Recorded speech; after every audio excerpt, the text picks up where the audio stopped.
Assalamualaikum warahmatullahi wabarakatuh. Alhamdulillahi rabbil alamin wa bihi nasta'in ala umurid dunya waddin. Wassalatu wassalamu ala asyrafil mursalin sayyidina Muhammadin wa ala alihi wa ashabihi ajma'in. Subhanaka la ilma lana illa ma 'allamtana innaka antal alimul hakim. Rabbi shrah li sadri wa yassir li amri wahlul 'uqdatam min lisani yafqahu qawli. Amma ba'du, fa inna asdaqal hadithi kitabullahi ta'ala wa khairal hadi hadi Muhammadin sallallahu alaihi wasallam wa syarrul umuri muhdatsatuha wa kullu muhdatsatin bid'ah wa kullu bid'atin dhalalah wa kullu dhalalatin finnar. Hadirin hadirat jamaah sekalian, kita akan melanjutkan kajian tafsir Al-Munir. Kita masih dalam surah Al-Baqarah. Kita akan masuk pada ayat yang ke-269. Bismillahirrahmanirrahim. Qala al-musannif rahimahullahu ta'ala wa ghafara lahu wa liwalidayhi wa limasyayikhihi wa nafa'ana bihi wa bi'ulumihi wa bikum fid dharaini amin. Radiyallahu ankum. Qala radiyallahu anhu. Yu'til hikmata may yasha. Dia, yakni Allah, memberikan hikmah kepada siapa yang Dia kehendaki. Fal hikmatu hiyal ilmun nafi'u wa fi'lus sawabi. Hikmah itu ialah ilmu yang bermanfaat dan perbuatan yang benar. Faqila fi haddil hikmah. Kemudian ada yang mengatakan tentang definisi hikmah. Hiya at-takhalluqu bi akhlaqillah bi qadri taqatil basyariyah. Hikmah itu ialah berakhlak dengan akhlak Allah dengan sekadar kemampuan manusia. Kaqaulihi sallallahu alaihi wasallam, sebagaimana sabda Nabi sallallahu alaihi wasallam, takhallaqu bi akhlaqillahi ta'ala. Berakhlaklah kalian dengan akhlak-akhlak Allah. Hadirin jamaah yang dirahmati Allah, ayat yang ke-269 masih berkaitan dengan ayat yang sebelumnya, yaitu membahas tentang sedekah. Jadi kalau ayat yang sebelumnya ini Allah cerita bahwa apa yang Allah janjikan kepada orang yang bersedekah, yaitu Allah akan memberikan ampunan dan karunia, sedangkan syaitan menjanjikan kemiskinan dari perbuatan sedekah kita. Nah, lalu kemudian Allah tegaskan lagi, yu'til hikmata may yasha. Allah memberikan hikmah kepada orang yang dikehendakinya. Jadi apa itu hikmah?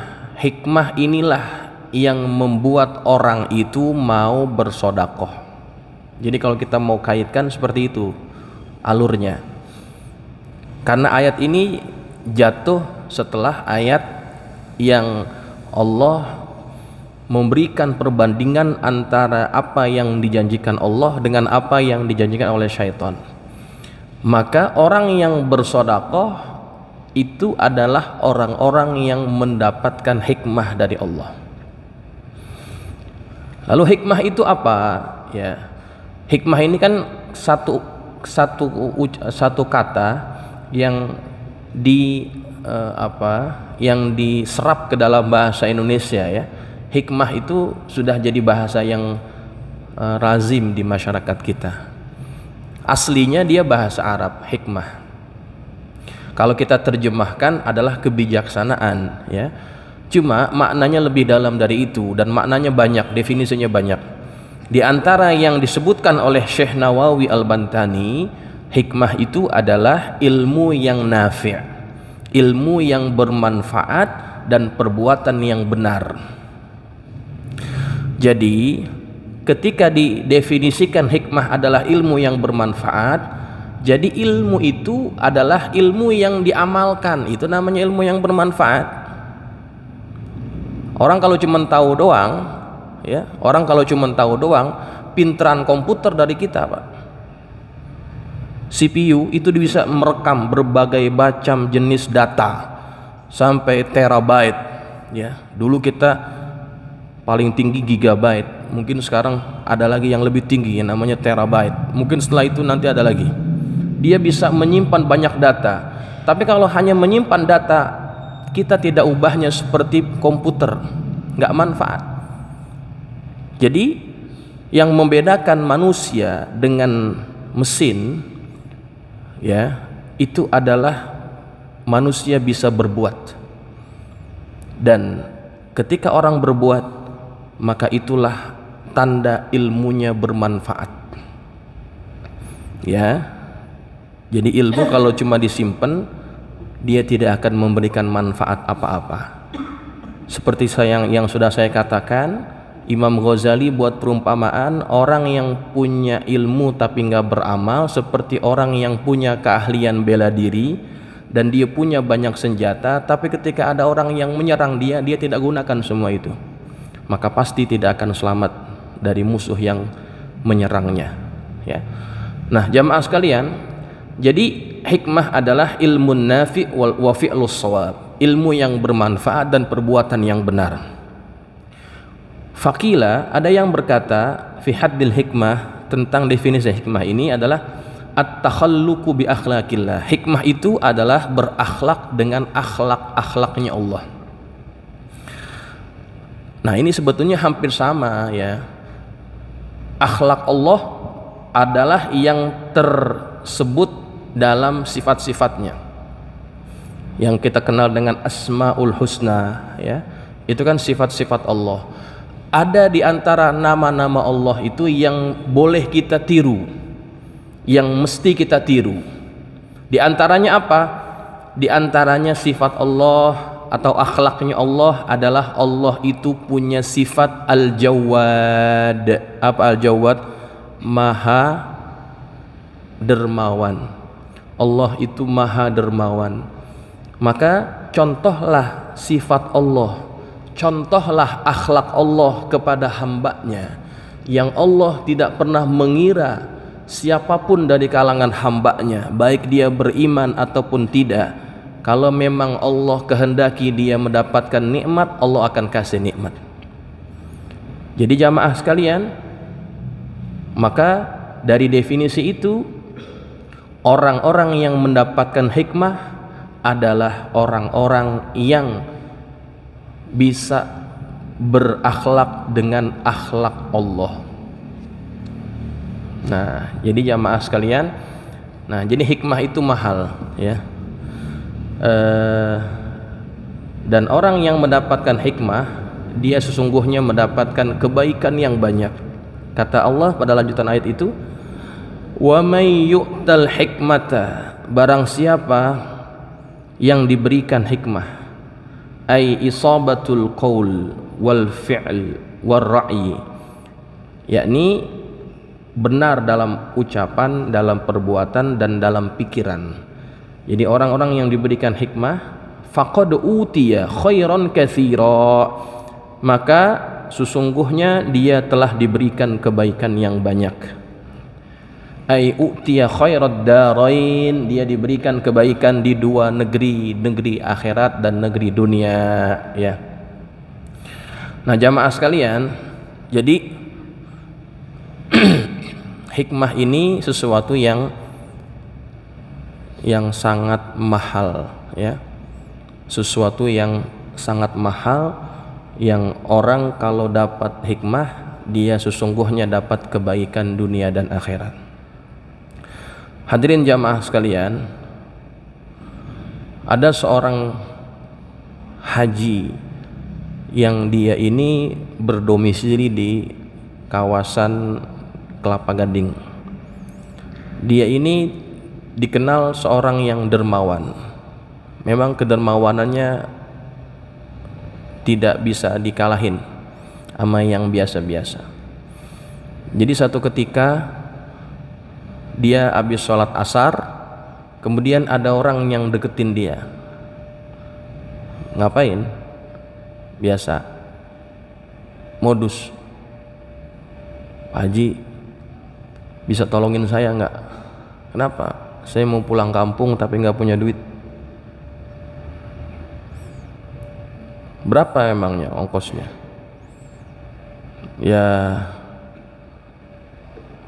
kira-kira ongkos naik bisnya 200.000, terus naik ojeknya ya kira-kira 30.000, terus sama makan ya 20.000 Pak Haji. Ya lempengin 300 dah Pak Haji, lempengin 300. Tanpa banyak curiga, dia langsung panggil asistennya, nih tolong nih. Langsung dia pergi, Pak Haji dia pergi. Asistennya langsung ngambil duit nih, dikasih apa yang disebut tadi, dikasih duit 300. Nah setelah dia pergi, jadi ada yang memperhatikan gelagat orang ini.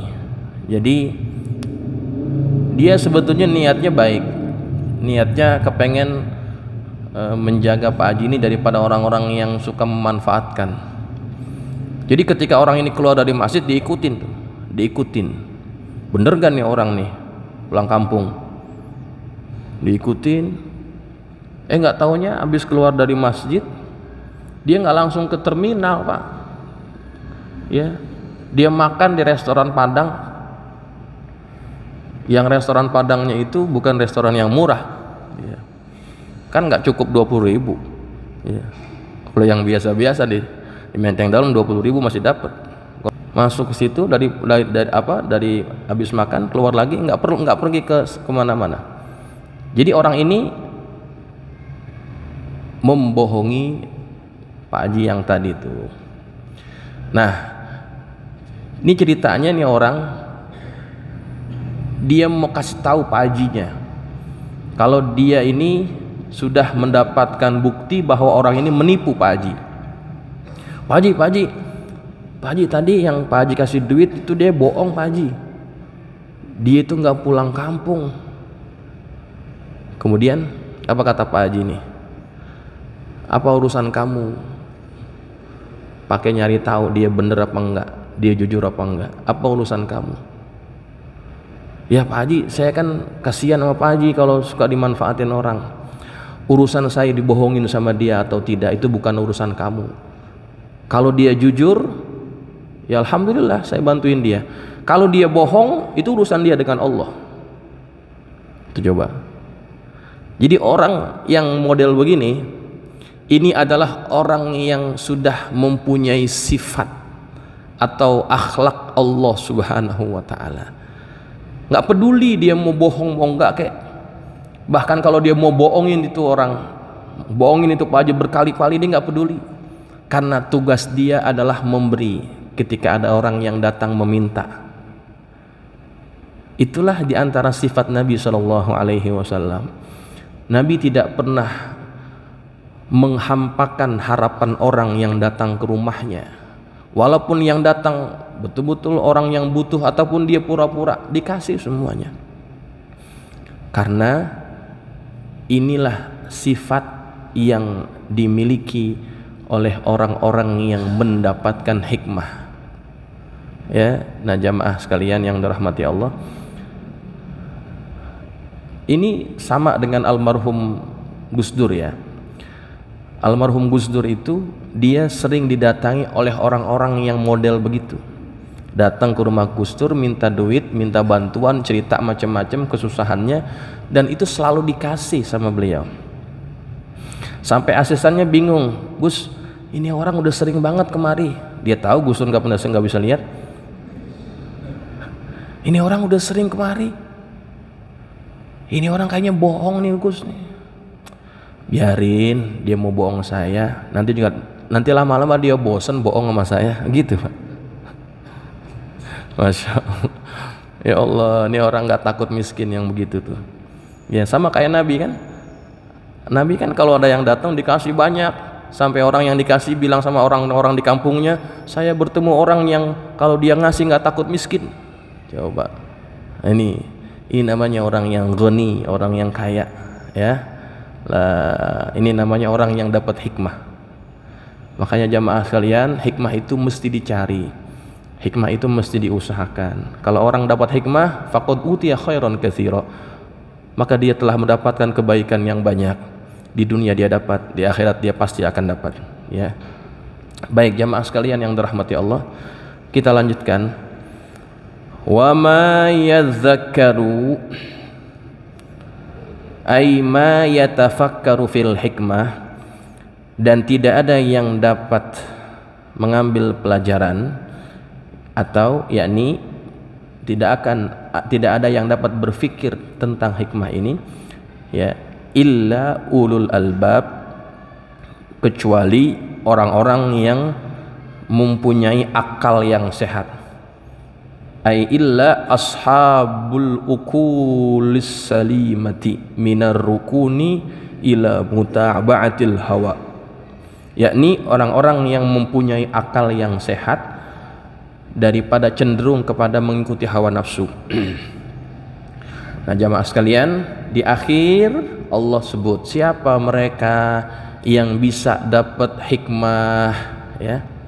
Wa ma yazakkaru illa ulul albab, tidak ada yang dapat mengambil pelajaran ini, pelajaran tentang hikmah ini, melainkan mereka yang disebut ulul albab. Albab itu jamak daripada lub, ya, lubbun, artinya apa? Inti pati, inti sari. Jadi lub itu adalah bahagian terdalam dalam diri seseorang. Kalau kita makan kacang Pak, kacang tanah kan kulitnya banyak ya, ada lapisan-lapisan. Lapisan terluar itu yang keras, ya, kita buka. Ada kulitnya lagi nggak di dalamnya? Ada kan? Apa nama kulitnya itu? Kulit apa namanya? Kulit ari. Kalau kulit arinya udah dikupas, masih ada lagi kulitnya? Enggak kan? Nah, kalau biji yang sudah terkelupas semua kulitnya, itulah namanya lub, intipati. Nah, orang-orang yang bisa mendapatkan hikmah adalah orang-orang yang berhasil mengupas kulit-kulit yang menyelimuti hatinya. Apa yang menyelimuti hati? Yang menyelimuti hati itu adalah dosa-dosa kita, sifat-sifat buruk kita. Itulah yang menyelimuti hati. Maka orang kalau hatinya penuh dengan sifat buruk, dengan sifat dengki, marah, hasad, riya, sum'ah, ujub, itu nggak akan pernah bisa mendapatkan hikmah. Hikmah adalah hanya diberikan kepada orang-orang yang memiliki hati yang sudah bersih daripada kekotoran, yang akalnya selamat, ulul albab, begitu. Akalnya selamat. Akal itu di mana Pak akal? Saya mau tanya. Akal di mana adanya? Di sini, di kepala kita, apa di dengkul kita? Apa di mana akal? Akal tuh di mana? Akal tuh di hati. Nih, akal itu di sini, di hati, di kolbu. Siapa yang bilang? Imam Syafi'i. Imam Syafi'i itu mengatakan akal itu adanya di sini, bukan di sini. Yang di sini namanya apa? Otak. Ya. Orang bisa saja berotak, tapi belum tentu berakal.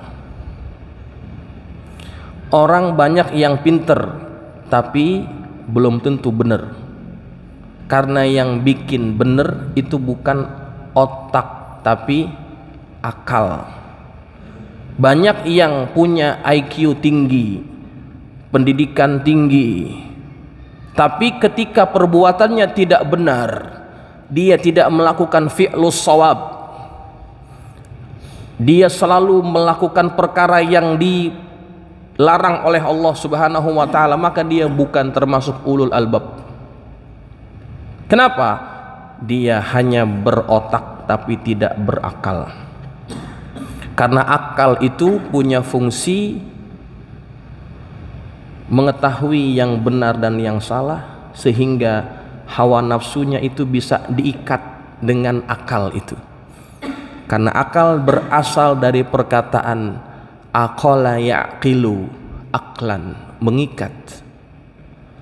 Nah, akal itu bisa berfungsi kalau dia tidak diselimuti dengan hawa nafsu, dengan sifat-sifat buruk, ya. Kalau masih belum bisa dibersihkan dari sifat-sifat itu, perbuatan kita tidak akan pernah benar. Kita berani melanggar larangan-larangan Allah karena kita tidak mempunyai hati, tidak mempunyai akal. Jamaah sekalian, makanya kalau kita ngomong sama anak kita lagi kesel, ya, biar benar ngomongnya. Kita punya anak buah, kita kesel sama anak buah kita, biar benar ngomongnya. Lu nggak ada otak, gitu ya. Kalau pekerjaannya salah, jangan ngomong nggak ada otak. Otak dia punya nggak? Otak dia punya, tapi apa yang nggak punya dia? Akal, gitu. Monyet punya nggak dia akal? Monyet punya akal nggak? Nggak. Monyet nggak punya akal, tapi monyet punya otak. Ya. Sapi punya akal nggak? Nggak punya akal. Sapi itu hanya punya otak. Ya. Makanya sapi kalau buat salah, monyet buat salah, binatang buat salah di mata kita, ngambil yang bukan miliknya dia, iya wajar karena dia itu hanya punya otak, nggak punya akal. Ya, jamaah sekalian, maka orang-orang yang perbuatannya baik, orang-orang yang perbuatannya benar, itulah mereka yang disebut dengan ulul albab. Orang-orang yang memiliki akal yang sehat, akal yang selamat. Kita minta pada Allah agar kita mendapatkan akal yang seperti itu. Ya, kita termasuk dari golongan orang-orang ulul albab. Orang-orang yang punya kualitas hati, kualitas akal seperti itu, faqad utiya khairan katsira, maka dia telah diberikan kebaikan yang banyak oleh Allah Subhanahu wa taala. Baik, hadirin jamaah yang dirahmati Allah, kita lanjutkan ayat yang seterusnya, masih ada waktu. Wa ma anfaqtum min nafaqatin, dan apapun infak yang kamu berikan, ayyu nafaqatin kanat fi haqqin aw batilin aw sirrin aw alaniyatin qalilatin aw katsiratin, yakni nafkah apapun, infak apapun yang engkau keluarkan, baik itu yang sifatnya benar atau yang batil, yang sifatnya sembunyi-sembunyi atau yang sifatnya terang-terangan, infak yang sedikit atau yang banyak, au nazartum fi nazrin, atau nazar yang kalian nazarkan, ayyu nazrin kana fi ta'atin au ma'siyatin, yakni nazar apapun, baik itu nazar yang sifatnya ketaatan atau nazar yang sifatnya maksiat, bisyartin au bighairi syartin, baik nazar yang dengan syarat ataupun bukan, ataupun yang tidak dengan syarat, muta'allaqun bil mal al bil af'al, yang berkaitan dengan harta ataupun dengan perbuatan qasyam seperti puasa, fa innallaha ya'lamuh, maka sesungguhnya Allah mengetahuinya. Aima anfaqtumuhu fayujazin bikum alaih, apa saja yang kalian infakkan, maka Allah membalas itu semua terhadap kalian. Jadi jamaah sekalian, ayat yang selanjutnya Allah memberikan statement, apa saja yang kalian infakkan atau apa saja yang kalian nazarkan, sesungguhnya Allah mengetahuinya. Allah mengetahuinya artinya Allah akan membalas semua yang kita keluarkan itu. baik nazarnya nazar yang sifatnya maksiat atau taat, infak yang sifatnya benar ataupun batil, ya, sembunyi terang-terangan, sedikit atau banyak, Allah semuanya tahu. Dan Allah akan membalas semuanya apa yang diberikan oleh hamba yang berinfak. Wa ma lizzalimina min ansar, wa ma lizzalimina artinya, dan bagi orang-orang yang zalim tidak ada apa? Min ansar, yakni seorang pun yang bisa menolong dia. Wa ma lizzalimina bil infaki wan nadri fil ma'asi aw biman'iz zakati wa adamil wafa'i bin nudhuri aw bil infaki bil khabithi aw bir riya'i wal manni wal adha bin ansar. Dan tidaklah ada bagi orang-orang yang zalim. Siapa orang-orang yang zalim? Orang-orang yang zalim adalah mereka yang berinfak atau mereka yang bernazar dalam perkara maksiat atau dengan niat untuk biman zakah, menolak untuk bayar zakat, wa adamil wafa' bin nuzur, tidak menunaikan nazarnya, au bil infaqi bil khabith, atau dia berinfak dengan hal-hal yang buruk, au birriya, atau orang-orang yang berinfak dengan didasari oleh karena riya, pamer, wal manni wal adha, dan mereka yang berinfak dengan cara menyebut-nyebut atau menyakiti apa yang diberikan kepada orang tersebut, maka orang tersebut disebut orang-orang yang zalim. Nah, orang-orang yang zalim ini, kata Allah, malahum wa maliz zalimina min ansar, tidak ada yang bisa nolongin mereka. Fi ay a'wanun ay a'wanun yansurunahum min iqabillah, tidak ada satupun yang bisa menolong orang-orang yang berinfak tapi infaknya tidak benar.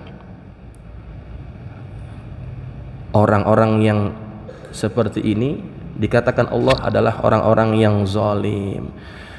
Orang itu tidak akan diberikan pahala, bahkan Allah akan mengazab mereka dengan azab yang pedih.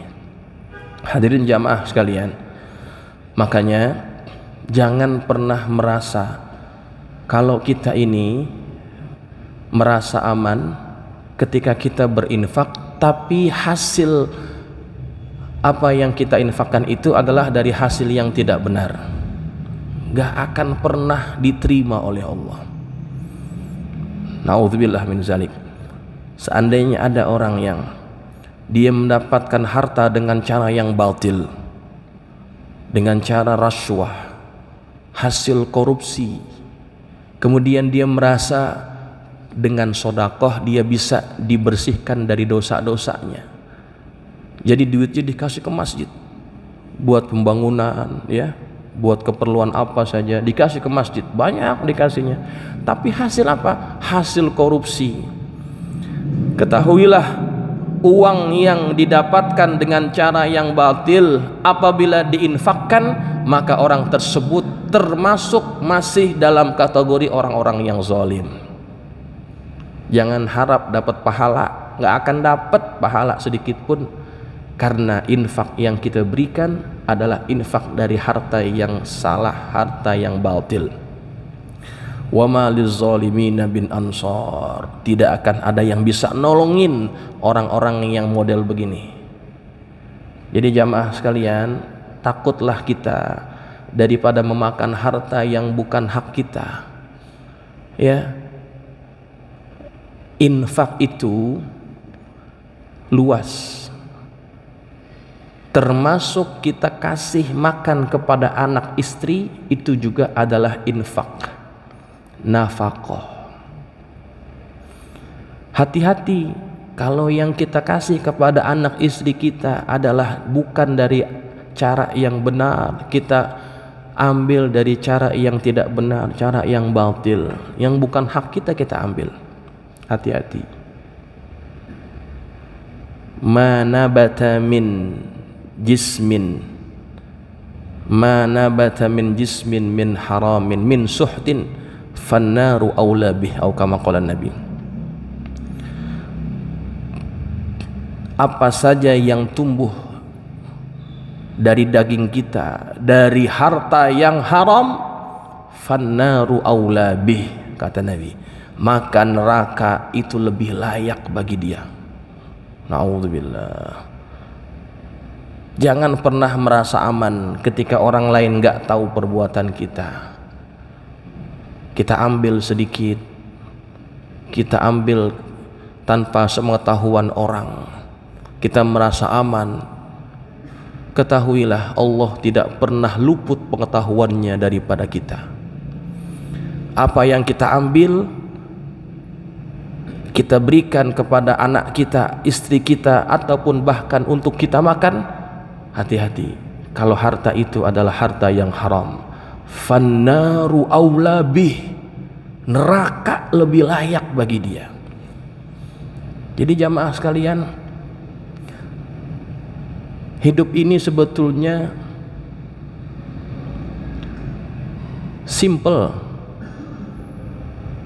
Manusia itu tidak memerlukan sesuatu yang banyak. Cuma kadang-kadang yang bikin kita merasa tidak pernah cukup adalah karena hawa nafsu terlalu mendominasi. Akal kita jadi kalah dengan hawa nafsu, sehingga akal tidak berfungsi baik, nggak bisa mencegah perbuatan yang buruk untuk kita lakukan. Terabas sana, terabas sini, langgar sana, langgar sini. Yang penting hawa nafsunya terpenuhi. Hati-hati. Kebutuhan manusia sesungguhnya sudah dipenuhi oleh Allah. Sebagai gambaran, tadi dalam ta'lim di Asyafiyah ada satu ungkapan yang sangat menarik. Ketika orang buka puasa, di antara hikmahnya adalah orang yang puasa akan mengetahui bahwasannya kebutuhannya terhadap makanan dan minuman itu sangat sedikit sekali.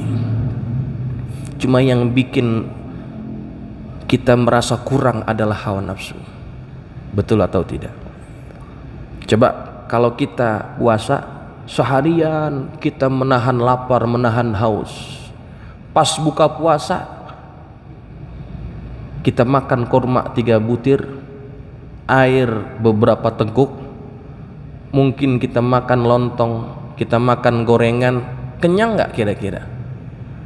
Udah, yang lain kayaknya udah nggak kepengen. Mana keinginan yang sebelumnya, waktu sebelum buka puasa kita pergi ke bazar Ramadan, kayaknya semuanya kita pengen beli. Ini, lihat ini enak, lihat itu enak, lihat ini enak, dibeli semuanya. Ada semuanya di atas meja.